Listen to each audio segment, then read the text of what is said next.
Right now, our exclusive interview with Democratic presidential contender Pete Buttigieg. There you see him standing by. He's not an official candidate yet, but he is on a roll, getting all kinds of attention right now. He may still be a long shot for 2020, but the former mayor of South Bend, Indiana, already has a campaign nickname, Mayor Pete. His last name, Buttigieg, a bit unusual. His background, path-breaking. Openly gay, married, a veteran who served in Afghanistan, a Rhodes Scholar, a concert pianist. He speaks 8 languages, and he's just 37. I'm here to make the case that a millennial Midwestern mayor might be exactly what we need. His campaign is gaining traction thanks to breakout performances, like this CNN town hall where he took on fellow Hoosier Mike Pence. How could he allow himself to become the cheerleader of the porn star presidency? Is it that he stopped believing in Scripture when he started believing in Donald Trump? I don't know. Since that appearance, Buttigieg has added more followers on Instagram than any other candidate, announced a haul of $7 million since the start of the year. But in our nation's history, no one under 40 has become president, and no mayor has gone straight to the White House. The big question now, does Mayor Pete have staying power? There's no honest politics that revolves around the word again. And Mayor Pete joins us right now. Pete Buttigieg, thanks for joining us. That video we just showed announced something coming up on April 14th, officially getting in.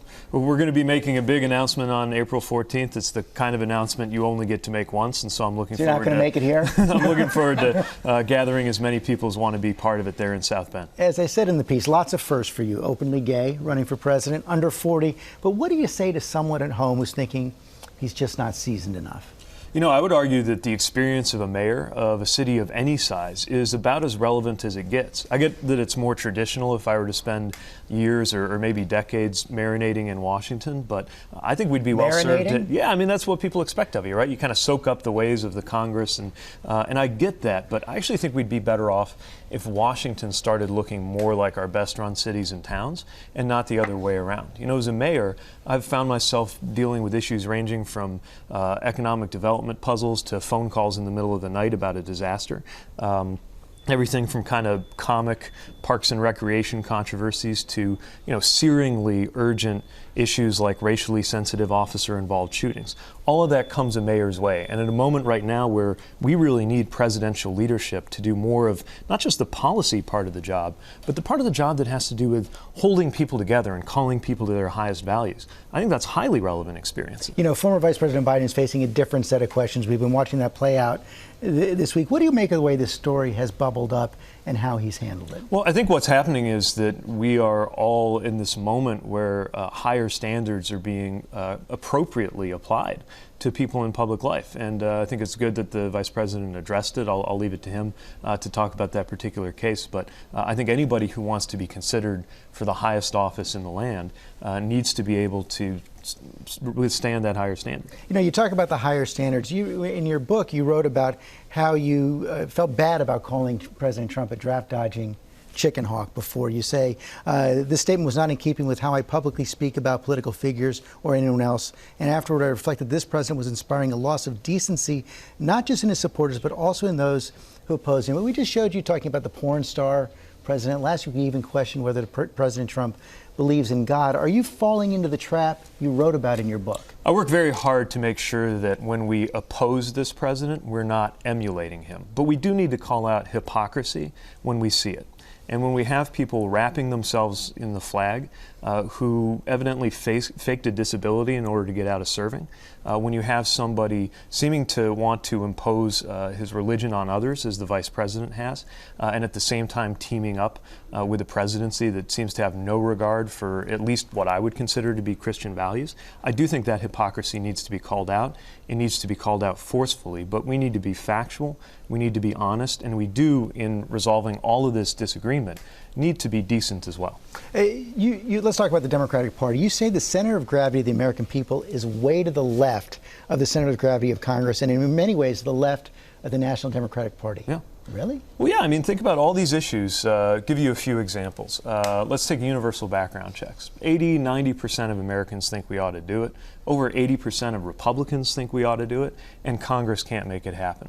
Comprehensive immigration reform, higher wages, paid family leave, even Medicare for all. These are things that command a support of the majority of the American people. Are you for Medicare for all now? Yes. Now, I think the way to do it, because any politician who lets the word Medicare for all come out of their mouth ought to explain a pathway to get there. To me, the pathway is a public option. You might call it Medicare for all who want it. You take a version of Medicare, you let anybody who wants to buy into it, and then if people like me are right that that's going to be a preferred option, that very naturally becomes a kind of glide path toward a Medicare for all environment, but it also dares the corporate world to come up with a better solution than what they've done so far. As you know, President Trump is itching for this fight. He's talking about socialism every chance he gets. Here he was just 2 days ago. So we've been here by that time, three and a half years. We're going into the war with some socialists.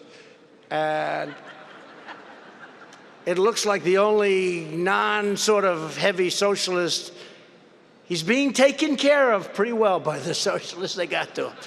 He's talking about Vice President Biden right there, but he is using this label, socialism, socialism, socialism. Going to reach back into your past. You're 18 years old. You win the Profiles of Courage Award, the essay award, where the essay was basically about praising Bernie Sanders for being a socialist. That's right. Isn't that a liability now? What I was praising Senator Sanders for was for being honest about what he believed, and I think we need more of that. Look, talk about going into the past. You know, the president's adopting a tactic that takes us back to the darkest days of the 50s, when you could use the word socialist to kill somebody's career or to kill an idea. But that trick has been tried so many times that I think it's losing all meaning. I mean, So you don't think it's going to work? I mean, the Affordable Care Act was a conservative idea that Democrats borrowed, and they called that socialist. So it's kind of like the boy who cried wolf. It's lost all power. I think, especially for my generation of voters, folks just want to know whether an idea is a good idea or not. And slapping a label on it, especially in a careless way that doesn't make any sense, I don't think it really moves the debate. We're at way too serious of a moment in the life of this country to be taken in by this attempt to basically cast a spell using a word to shut down debate. We need real solutions for profound changes in our society, in our politics, and in our economy. And that's what I think 2020 is going to be all about. Pete Buttigieg, thanks for coming in this morning. Thanks.